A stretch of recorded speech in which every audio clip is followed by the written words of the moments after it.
Hello and welcome to Heilman and Haver, Seattle's #1 stage and screen podcast, coming to you from Casa de Quinn and 1111 Studios on the shores of beautiful Puget Sound.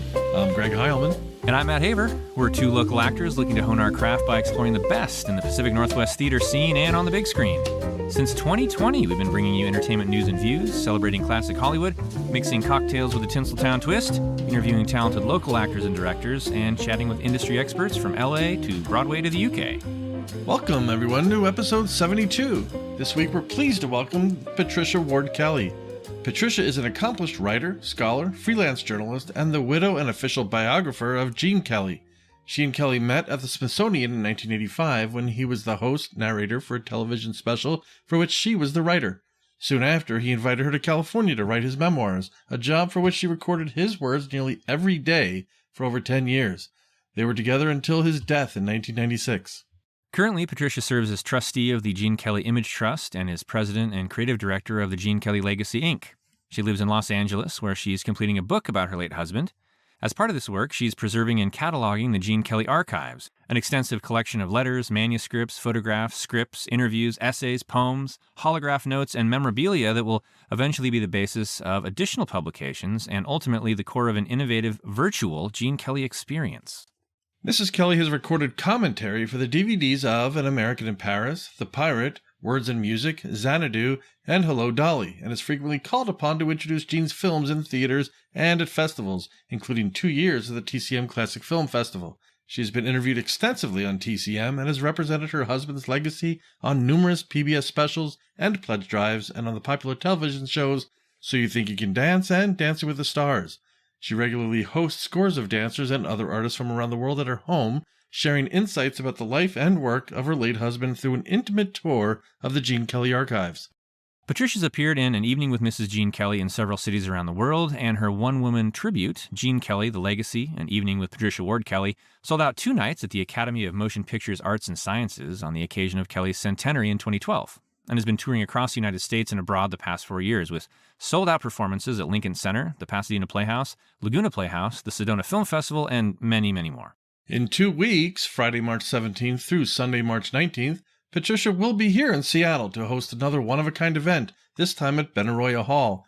Gene Kelly, A Life in Music. Gene Kelly dancing on the big screen accompanied live by the Seattle Symphony. We'll be there Sunday, March 19th, and you can get your tickets at seattlesymphony.org. Patricia joins us now from her home in Los Angeles. Welcome to the show, Patricia. Oh, welcome. Thank you for having me. This is just great. I'm so excited. We've been excited for this for many, many weeks, and we're excited for the show coming up in 2 weeks.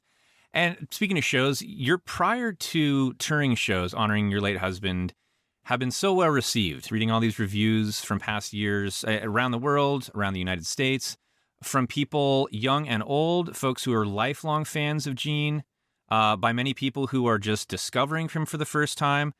Broadway World called your show Gene Kelly, The Legacy, An Evening with Patricia Ward-Kelly superb. Sony Pictures says it's a one-of-a-kind, out-of-this-world event. And, of course, no less than Leonard Maltin called it truly personal and a rarity. We're really excited for the show, like we said, coming up in a couple weeks at the Seattle Symphony. Have no doubt it's going to be just as memorable. Tell us how this partnership came about with the Seattle Symphony and what our audiences can expect. It started actually in Scotland because it was the Royal Scottish National Orchestra that premiered this live symphonic cinema show in 2018. And the head of the RSNO is now the head of the Seattle Symphony. And so he experienced it firsthand. It sold out. We sold out in Edinburgh. We sold out in Glasgow. People were stomping their feet and cheering, and it was a massive ovation and really an extraordinary experience. So I'm so happy that Krishna believed in it, knew what it was, and brought it to Seattle. So this will be the U.S. premiere in Seattle because of that. Oh, fantastic. That's fantastic. Yeah, fantastic indeed. So many things premiere here. It's kind of a test market almost, and we're really lucky to be right in the midst of it all. How long has this been being planned and worked on?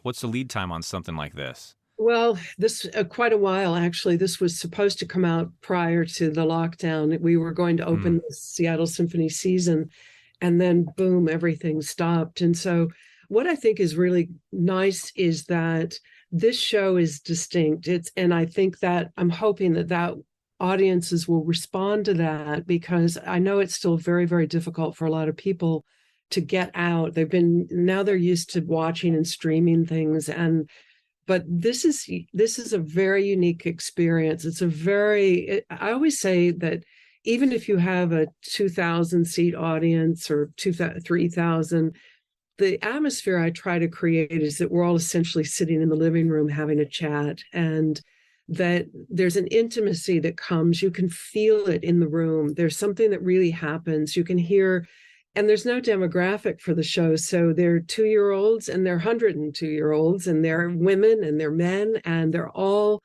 transfixed, and so there's this communal experience of laughter and tears and delight, and so I think there's something very special that happens in the room. And what we've created is that you will see Gene up on this big screen.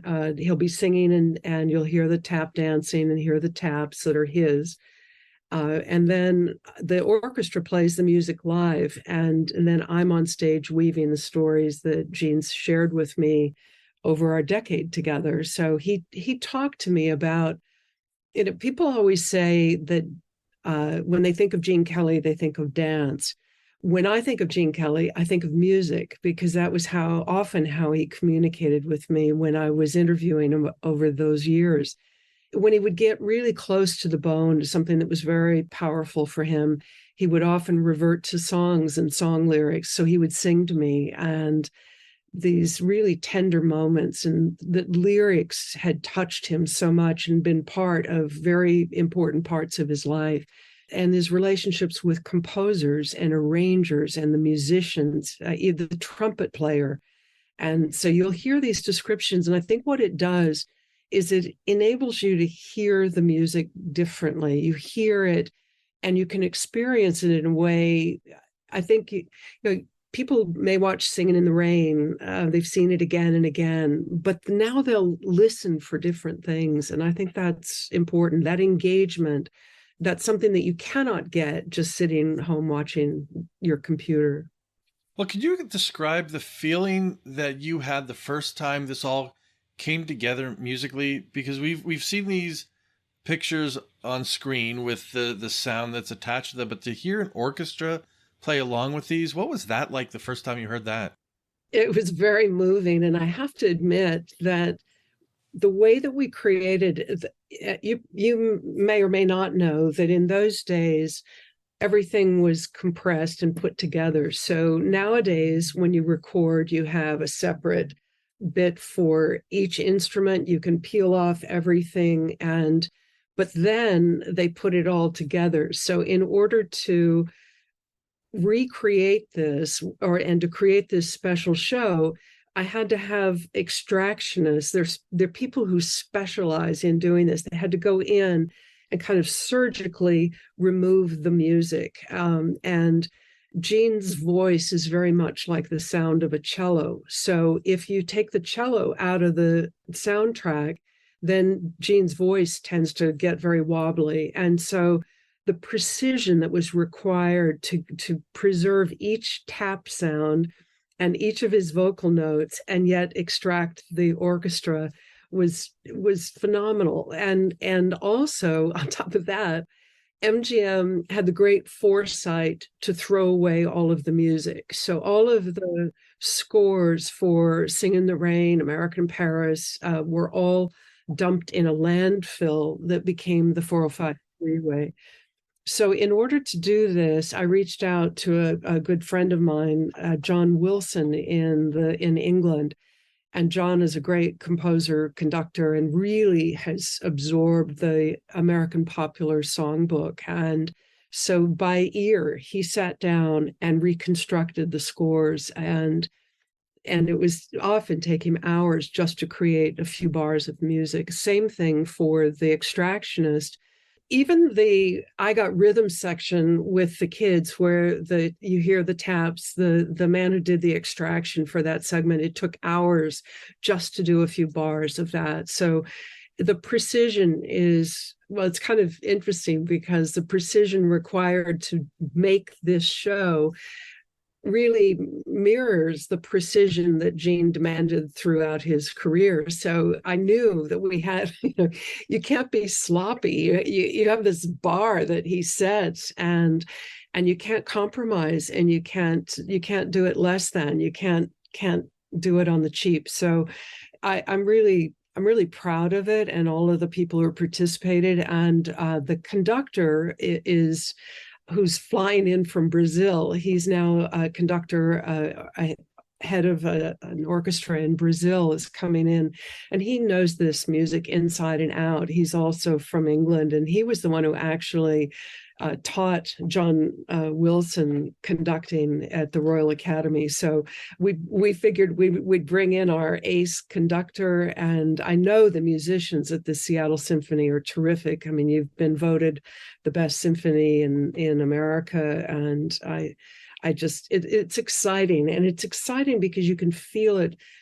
The music, you have Gershwin, you have Cole Porter, you have Lerner and Lowe, you have Hank Mancini, Andre Previn, and it's robust, it's romantic, it's moving, it's exciting and thrilling, and you can watch the musicians. I mean, it's fun because they're caught up in it too and love it, because it's just, sometimes this music kind of seems to be kind of placed second class, that it's sort of below it's popular music. And I really believe that it's classical music. It belongs on the level of this is our sound. This is the American sound. And Gershwin was trying to create an American sound, just as Gene was trying to create an American style of dance. So they're trying to do the same thing, and so it's really fun. And we have some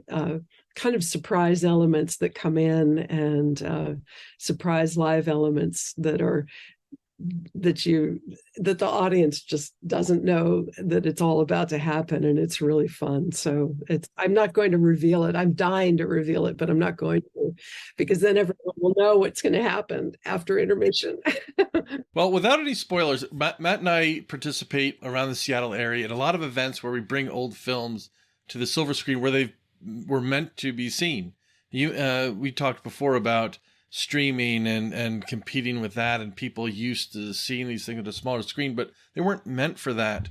So we've participated in events that bring, Citizen Kane and It's a Wonderful Life, right, and some of these classic films to the screen, which we've noticed the impact that those films have. When people come to these to the show and see Gene and his work up on the silver screen where it was meant to be, what do you think the audience can expect to see, or how do you think they're going to react to that? As you say, it's how it was meant to be. So to see them up on that big screen is such a different experience, and people love him. They're watching him on YouTube, they're watching on their phones and things. But when he's up there in magical Technicolor with the sound that you would have heard at the time, and it's almost kind of a surround sound experience. And so, I mean, you even see the scar on the left side of his cheek, and it's huge. I mean, this is the little scar that he got when he fell off of his velocipede, when he rounded the corner too fast and the handlebar went through his cheek. And so it isn't just this little thing, it's up there. He's beautiful. I mean, and everything is beautiful. I mean, that's the other thing, is that you're seeing the greatest cinematography, the greatest lighting, the greatest costumes. Everything it's done to perfection. And so I think even in Singing in the Rain, there's the great myth that there's milk in the water in Singing in the Rain, so you can see the raindrops. Well, there's no milk in the water. It's just fantastic cinematography and lighting. That they had the difficult thing of, how do you backlight the rain so you can see it and not show the equipment in the plate glass when he's dancing in front. So everybody's working at the top of their game, and I think you feel that, it's a collaborative experience. And My thing is that I'm supposed to get up after the clip runs and say the next thing. And a lot of times I'll be there and I'll be so engrossed in watching it that I go, oops, I got to go talk again, because I'm so You're caught on. up and I'm watching the violins and I'm watching everything and just listening and loving every minute of it and listening to the audience. I mean, that's the thing, is that Gene much preferred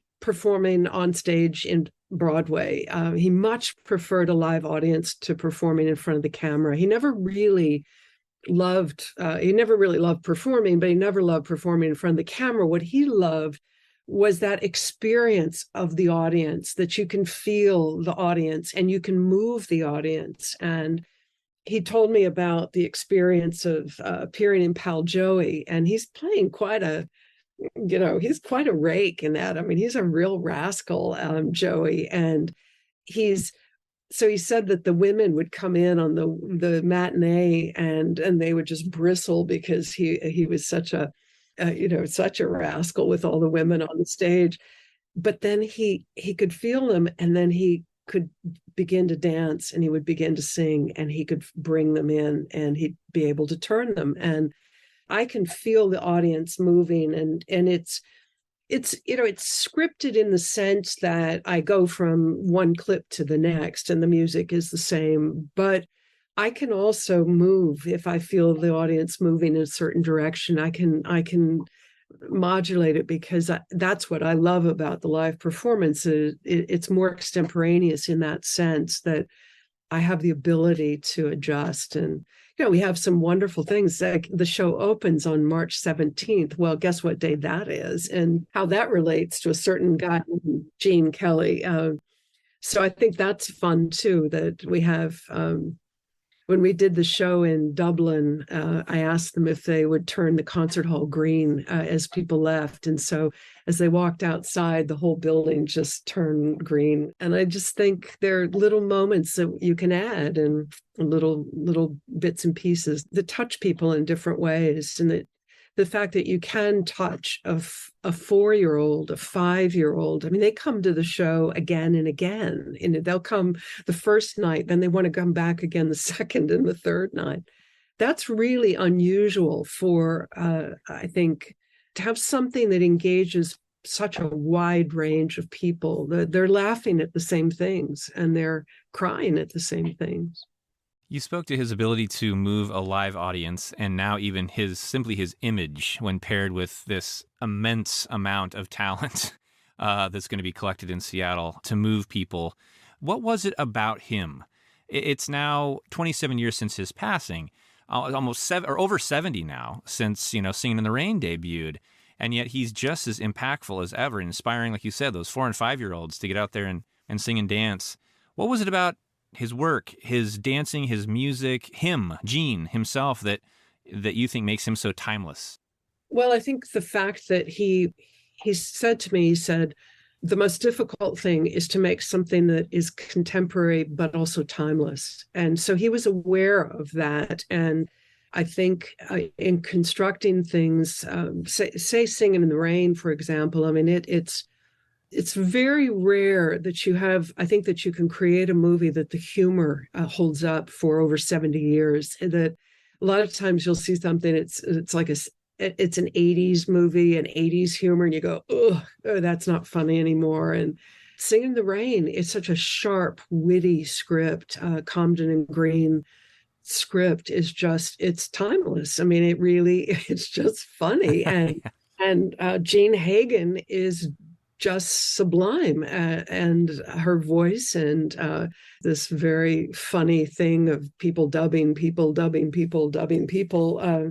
But I think Gene was always looking to break barriers, to go beyond. He was always trying to look for things that could be changed, for innovation, and trying to break boundaries. And looking at things like Dancing with an Animated Figure, Jerry the Mouse, and that's 1945 that came out. I mean, that's radical. It seems now you look at it and you forget how radical that is. The American in Paris Ballet, 17 and a half minutes with no dialogue. That's revolutionary. And I think a lot of these things we kind of take for granted now, but I try to put them in the context of how innovative they were. And, he was trying to he's got this dance as a three-dimensional figure, and you put it on the screen and you lose that dimension unless you have 3D technology, which we have more advanced now, but he didn't have that access then. So he would use things like animation and lighting and color in the American Paris Ballet. And also, if you notice, Gene is always kind of moving toward the camera. There's a kinetic energy that he tries to reach by. The camera's choreographed as well as the dancers are choreographed. So the camera's moving to the music and the dancers moving to the music. And he always felt that the higher he could jump, the more he could leap, the greater the sense of a three-dimensional figure.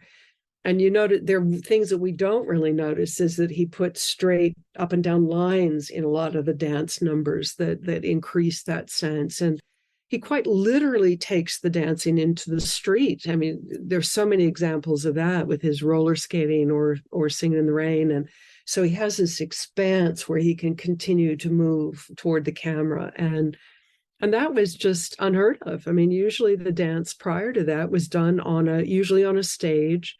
And usually it wasn't really integrated into the movie. It was not part of the story. You could essentially cut the dance number out and it wouldn't really change the movie. But with Gene, he wanted the dance to tell the story. He wanted to use movement instead of words to say, I'm in love, to express this sense of joy. And so instead of it being on a stage or a polished ballroom floor, he's got it out in the street with puddles and things. I think of how much joy it would bring him to know the joy that it's bringing all of us through this type of marrying of technologies. Is there something about his work that if he was in Seattle dressing the crowds, hearing his music being played by the Seattle Symphony, that he would want us to know? That's an interesting question that no one has asked. I think he would want you to know the intimacy, partly the intimacy that he had with even the musicians, and that he was on that stage when that music was recorded, and that he talked to the musicians and explained how that music needed to be played. And so he would say, don't play 1928 Gershwin, play it sexy, play it subtle, sexy. And so I guess what I do is he can't be there with us, sadly, but I try to describe what he said when he was there experiencing that music himself, and how he related to the composers, and how these, one of the things, I know a lot of people are doing movies with music and everything, but what I was interested in was, how does that number get up on that screen? How did he create that? What came first, the music or the dance? And one of my dogs is barking here. So I talk about that, in which case it's usually that the dance comes first, and then he puts the music on it.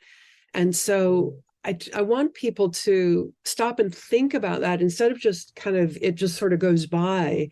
I want them to really understand how he talked to Cole Porter and how he talked to Ira Gershwin. And he talked to Ira Gershwin and had to get special permission to change the lyrics so that he could do I Got Rhythm with the Kids, and Gershwin trusted him. And working with Andre Previn on the roller skating number, which is one of my favorite. I mean, basically people always say, what's your favorite film? And I'm like, well, in this show, you're seeing all my favorites, and a lot of they're really Gene's favorites too. So that's what's kind of fun, is it's just sort of taking his work out, and what you see is the breadth of his work, the breadth of his choreography. You see classical ballet, you see Heather on the Hill with the great Sid Charisse, you see the pas de deux with Leslie Caron in American in Paris, but you'll also see the tap dancing on roller skates and kind of wild, wonderful, sexy, hot dancing with Mitzi Gaynor that he choreographed for Les Girls. And that people don't often watch. So it's an opportunity to see a lot of things that you might not regularly see, certainly at home. So. Yeah, we've talked about the timelessness of Gene and his work, throughout the show here, even so much as the influence that he obviously had on Seth MacFarlane to have him, come in and do that scene where he's dancing with Stewie Griffin, as well, and kind of that Jerry the Mouse kind of thing. But along those lines, you're obviously so open to spreading the great things about him, through appearances and Q&As. You've invited artists like the cast of La La Land to examine his archives. What are some of the things that you get asked, from these people that are so interested in his legacy? Well, and to kind of preface that, Gene said to me, I want to be remembered for being behind the camera. I want to be remembered as a director and choreographer. And very often people will say to me, not the dancers and theater people who come here to see the archives, because they do know, but a lot of people who just stand in line to say hello will say, did he ever choreograph anything, or did he ever direct anything? And so I think his persona on the screen is so big, so grand, and so beautiful that people forget that he created what you're seeing. They forget that he choreographed the Singing in the Rain number and how he did that. It was such a cerebral process for him that a little screen ran in his head and he could see the dance, and then he would go in the next day and put it on the dancers. And he said, I'd like to be remembered for creating a particularly American style of dance and for changing the look of dance on film. And I think people, again, a lot of times they'll mention a Bobby Fosse or a Jerome Robbins, but you don't get a Robbins and a Fosse without a Kelly. Kelly's in the lead of the pack. And so he said, if anybody is going to get this word out, it will be you. So he's kind of sitting right here. And I want to keep getting that out, because very often he's left off of lists of great choreographers and directors, and, Sing in the Rain, On the Town, Hello, Dolly. I mean, we've got some big ones there that I think need to be recognized for directing. And so people ask, it depends on the age. Very young people want to know, was he romantic? When did you know that you were in love with him? How did you know?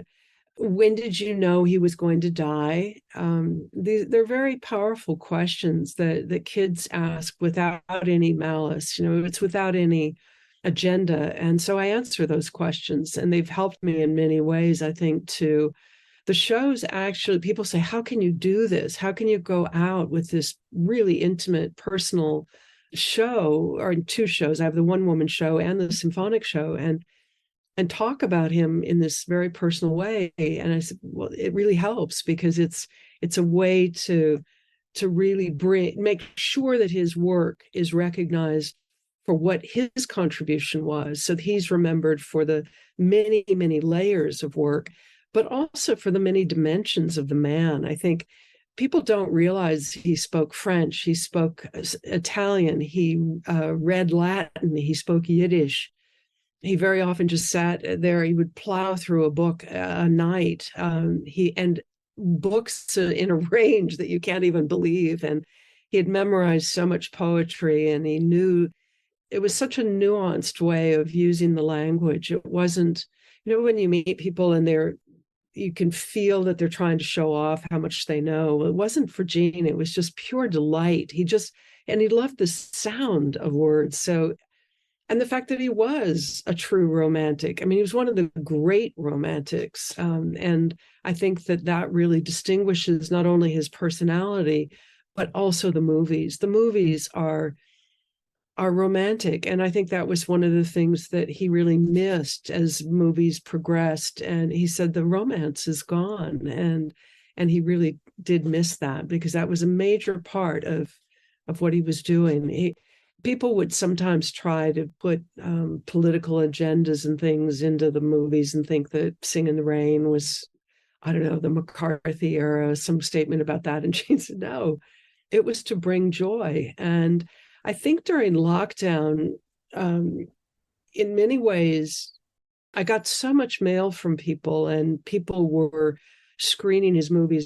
His movies were on the top 10 list to watch during COVID. And I think they provided a kind of lifeline for people, that the people were looking for something, some outlet that was joyful. And even movies like Brigadoon, which I have in the show, that worked for a lot of people. And there was one village in England that it was raining, and they put Gene on the loudspeakers, and everybody came out and socially distanced at 6 feet, and they all had umbrellas and did Singing in the Rain. And I think so he provided a kind of communal spirit when everyone was isolated. And I think that's critical. And I think now if we can get back into theaters, then people will experience the communal experience of being in the house, in the room.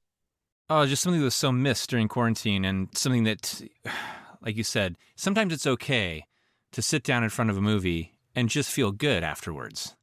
We mentioned La La Land, and that was one of the first films that we screened at the Roxy, the historic Roxy Theater here, as part of an event post-COVID. And people have mixed feelings about that movie. It's definitely a love story. It's a pretty poignant love story. And not to have any spoilers out there, but the boy doesn't get the girl in the end. And that's one of those, it caught a lot of people off guard because it did seem so classically romantic. And you obviously had those folks, that talent from that film, come in and want his influence on that movie. What do you think that Gene would make of the modern musical? Not necessarily La La Land specifically, but the modern musical. And what do you think his biggest impact has been on the way that those movies are made? Today I was just reading one of the interviews he did, and people were asking, they were asking about Flashdance, which is now quite in the past, but his response goes to your point, which was that Gene had trouble with people dubbing, that you'd have duplicates, and that you would get, instead of showing, he always wanted you to shoot the dancer full figure and head on so you could actually see the dance, that's important. But when you begin to show a close-up of a hand or a close-up of a head turning or little point shoes, and you've got the real dancer who's in the background full figure, but you've got the non-dancer kind of faking with body parts, that did not work for him at all. He just felt that was not good. And so I think that now, it was even hard for Gene when he was casting Hello, Dolly to find triple threats, to find people who sing, dance, and act. He scoured the world, and he found Michael Crawford, and fortunately, and others. But I think now you have a lot of people who can dance very well. You have a lot of people who can sing very well. You have a lot of people who can act very well. But to find the triple threats, and then the problem is that the studios are looking for stars. And so because they think that will sell the movie. And so you've got non-dancers in roles. I think La La Land, for me, it worked in La La Land because Damien was very careful they're not supposed to be real dancers. And he does shoot them full figure. He doesn't try to fake it. He doesn't put in, they are what they are. And it's funny, everybody goes either hot or cold on La La Land, it seems. And I'm in the hotter side because my hat is off to Damien. I think it's hard to make a musical. It's so expensive now. And without the studio system where you had everybody under one roof, everybody was there, the costume, the writers, the music, the designers, the dancers. Now you have to pull those people from all around the world, and they're all basically contractors. Yeah, nobody. And Damien kind of tried to mimic the old system by renting a big warehouse in the valley and putting everybody under one roof, and he would bring everybody together to watch the old movies and to watch the scenes and see how things were shot. And so he was aware of it, but when you bring in scores of dancers and all these people, it's a mammoth task. And most studios, they're businesses, and they don't want to risk that. It's too big a risk factor.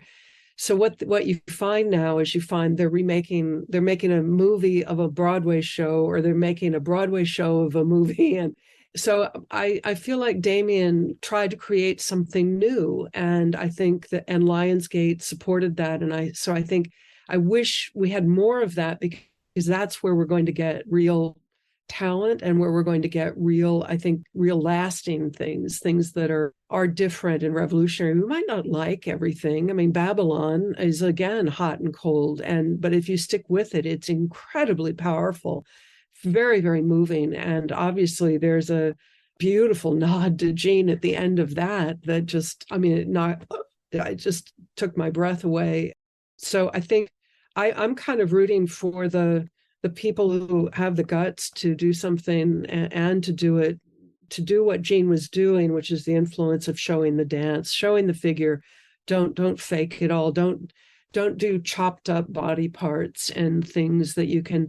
Gene shot generally with one camera, and he coordinated the movement of the camera to the musical beats. So when he turned that footage over to the editor, this take connected to this take like that. They were like puzzle pieces. So the editor had no choice but to link this to this, because the music was connected. Nowadays, you may have 8 cameras shooting, and all that footage is just turned over to editors, and the editors make the choice. And Gene said, no, I edited in the camera. So he knew what that was going to be, the outcome of it. He created it from beginning to end in his head. So he knew and controlled that. Now it's editors choosing a lot of and directors who don't necessarily understand dance. But in Xanadu, I talked to the man who was the cinematographer on Xanadu, and he told me a funny story that when he came in, Gene came in, and this guy put the camera on the floor. He thought he could get a real interesting angle on the dance that way, and Gene just looked at him and he said, bring the camera up, and you shoot full figure, and you shoot head on, and there's none of this distorting of the body at weird angles and faking the bodies. So he'd cheer for the underdogs. I think he'd cheer for the underdogs and the people willing to make a movie that might not be a blockbuster, but might actually be something we're watching in 70 years. I think we'll be watching something like La La Land. I know I will. I'm in the camp of really, like, Matt and I have talked about this. Same here. We have friends who despise it, but they're welcome to their opinion. I'm curious about Gene's philosophy on collaboration. Obviously, as a director, choreographer, and even as an actor, he's had to collaborate with any number of people. Is that part of the business that he enjoyed? I would say yes, but I would say before that, I would say that that's the first thing he always said, is that it is a collaborative effort, that there is no auteur, there's no single person who's guiding this, because I mean, there's a guide, but you do not have Gene up there on the screen looking brilliant without this entire team. And it's everybody. It's the grips. It's the mechanics. It's the people driving the dolly. So he recognized all of those people, and that each had the same. For him, they were at the same level. There was no. It wasn't the auteur theory. It was definitely a collaborative effort, and it took all of that to make him appear the way he did on the screen. Was there anybody in particular he enjoyed working with more than someone else? I don't know if there was more, because it was just whatever the team was that was with a particular movie, because you would have a different cinematographer, and he loved them all. I mean, they were people like Harry Stradling, and these are geniuses, and these are gods in Gene's eye. The musicians were gods in Gene's eyes. The composers were gods in his eyes. I mean, so I think, you have the collaboration with Vincent Minnelli. I think it worked extremely well. I mean, I just saw Leslie Caron when I was speaking in London in December. She was very clear. She said, because people think it's Vincent Minnelli behind the camera in the dance sequences in the ballet, for example. And she said, "Oh no, it was Gene Kelly behind the camera," and Gene was the director of those sequences, and he was guiding that. But he worked and always talked to Vincent, and he always talked to Irene Sharaff, so it all kind of moved together. He wasn't out there just doing everything on his own. It was all, and a lot of it happened at his house, which was our house on Rodeo Drive, that after going in first thing in the morning to rehearse and then shoot and work on, put numbers on camera, then the crew, his assistants, Carol Haney, Jeannie Coyne, who would eventually become the second wife, Stanley Donnan, they would all pour over to Gene's house, have a dinner, and then start in work and lay in what was going to happen the next day. So it was just a constant process, and they were shooting 6 days a week back then. So this was essentially, for Gene, I mean, in a way, it was almost 24 hours a day. It was very short time for sleep, and most of it work, and always that brain on going. Well, this has been an absolute pleasure, and we are so looking forward to the event coming up in March in a couple weeks here. And we obviously know this isn't the only thing you have going on with regards to Gene's legacy. How can people keep up with you, your projects, and find out more about the work you're doing? Oh, thank you. Well, on Instagram, it's Gene Kelly Legacy. And then on Facebook, it's Gene Kelly The Legacy. I'm on LinkedIn, and also you can go to the official Gene Kelly, it's genekelly.com, where we will eventually, very shortly, launch the big website. But now you can still go on it for notices, and you can write to me. I do respond to, if you send me a message on any of those things, I do respond. And if you don't hear back from me, send it again, because it means I somehow missed it. I do read everything, and I read every comment on Instagram and every comment on Facebook, and I try to respond. Somebody asked me, who posts your Instagram, and who posts your, I was like, I do. I do everything. I mean, you're talking to me. It's not, there's not some ghost back here doing everything. And so I really try to make it a person, because what I've noticed is with social media and everything, at first I really thought, oh God, I don't want to, that's going to be horrible. But then the more I began to kind of let myself out and become more personally involved and engaged, the more people came out and they became more engaged. And the comments are so moving and interesting, and the questions, or the way that they describe the position of his body. Somebody described it as poetry in motion today, one of the shots that I posted. I'm terribly touched by the way people have taken it seriously, and they communicate in a way like they're all saying, bring the show to Kansas City Symphony, bring the show to New York Philharmonic, bring it to Boston, bring it here. And that's great. That's what we'll do. We'll take this will go across the US. It's already been abroad, but basically, if you build it, I will come. That's kind of the philosophy. And I do all kinds of, I actually wore this scarf because this is the other one thing we launched in the last summer in July during lockdown, was the Gene Kelly homage scarf, which so you can see. That's yeah. Where do we get one of those? Yeah. Well, you can go to the Hermes store, and they made them in 8 colors, and they kind of fast tracked this. Usually it takes about 2 years to generate a scarf, but they fast tracked it. So during COVID, we did this in meetings over Zoom, and I'm very happy about it. It's a Canadian artist named Jeff McFittridge, who just lives over here in Silver Lake, who designed it. And I just love it because it's not Gene per se, but it's the homage to him. So I wanted the sense of that Gene never wanted people to imitate what he did. He didn't want people to just mimic the dances. He said, take what I did and go beyond. And so you see people, Usher is now in a show, and he's doing his version of Singing in the Rain with a nod saying that Gene was a huge inspiration for him. And you've got Derek Huff out there dancing in his own show, and he's got a nod to Gene. And you've got Hugh Jackman doing shows, and he nods to Gene. I mean, these are, it just goes on and on and on. And then I've got 2-year-olds watching Moses Supposes and mimicking the number. So I got one of those too. Yeah. Yeah. No, it's amazing. I mean, people. So it's really. I mean, he's gone. Yes, I mean he is gone, but he's not. I mean, he's really cool and hot. I mean, I think a lot of people. I think one of the reasons he still is that he decided to bow out.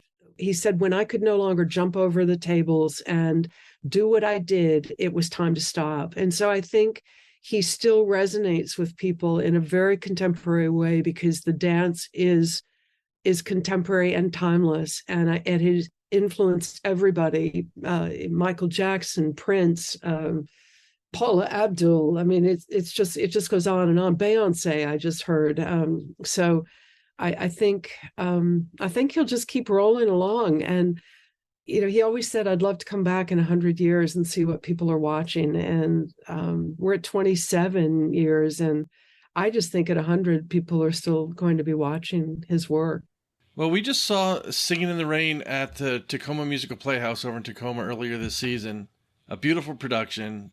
Definitely does Gene's work justice. And it's just as long as those things keep happening, and people like Hugh Jackman and those, they'll influence other people who will influence other people. His legacy is going to be here forever. And that's really a great is. thing. And I think I know he would be really, really proud of that. I don't think he ever estimated that he would be continuing. I think he always figured there would be another person who would come and kind of knock him out of place, but he's really the go-to guy. And I get so much mail from people that say, my grandmother introduced my mother introduced me, and I've now introduced my kids, and they're introducing their kids, so my grandkids. So it just goes, it's kind of this wonderful passing of the legacy. So I just kind of try to keep it out as much as I can, but even when I'm not here, when I kick the bucket, it's still going to go on. I think there are I have lots of little people carrying the batons. They're all taking the batons and going forward, and I love it. I think that's part of it, is I get the fantastic job of handing off the batons to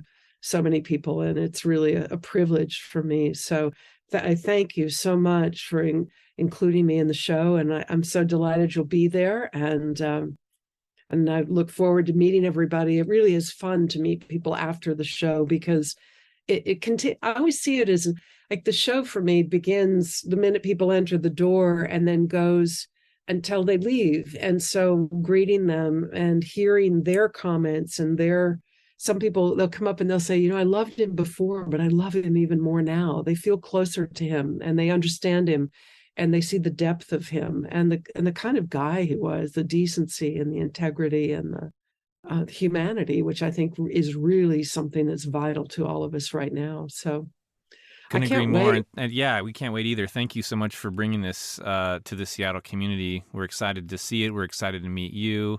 And it's just, what a pleasure, not only to experience him in all his glory, but now we feel 1 degree away from the coolest cat that ever lived, ever treaded the boards.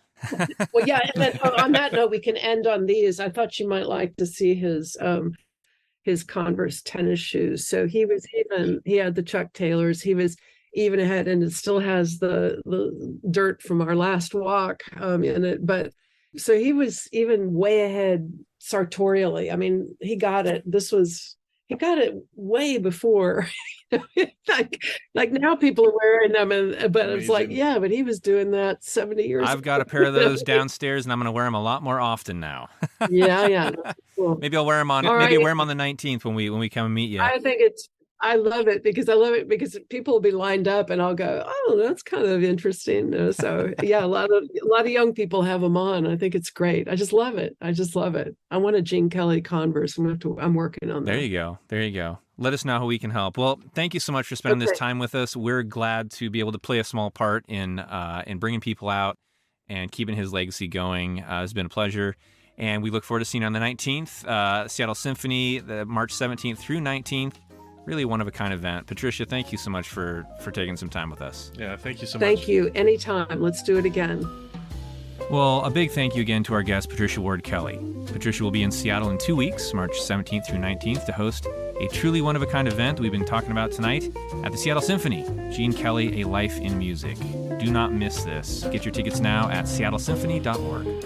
And if you enjoyed episode 72, please make sure to follow us and share the podcast with a friend. You can find all the latest on HeilmanandHaver.com, along with all of our past episodes, stage reviews, and popular segments like Get to Know a Theater, In the Mix, and behind-the-scenes artist interviews. As always, thank you for supporting local theater and for joining us on Heilman and Haver.